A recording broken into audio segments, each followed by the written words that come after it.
झाला दिसणार नाही का? अरे खरंच दिसत नाही का? बाईक स्वारांनी अशा ज्या हेवी व्हेकल्स असतील त्या दोन्ही हेवी व्हेकल्स मध्ये तर कधीच ड्राईव्ह करू नये. साईडला दोन्ही बाजूबाजूला असतील त्याच्यातही आणि पुढे मागे असेल त्याच्या मध्येही ड्राईव्ह करू नये. ते तुम्ही आरशात बघितलं गेलं तर कोणीच दिसणार नाही. परत इथं समोर बाईक स्वार आहे तो दिसत नाही, त्या कॉर्नरला बाईक स्वार आहे तो दिसत नाही, मागचा आहे तो बाईक स्वार दिसत नाही. मागच्या आरशात आपण बघाल तर आपल्याला काहीच दिसत नाहीये. तर सगळ्यांना विनंती करतो की कृपा करून ह्या सगळ्या ब्लाइंड स्पॉट्स मध्ये गाडी चालू नका.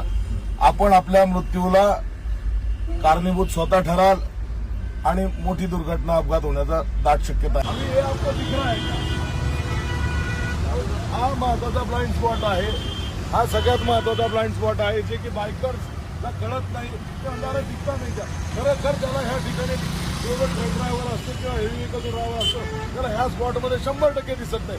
तर ह्या स्पॉटमधनं त्याला कट मारतात. आता एवढी मोठी गाडी आहे.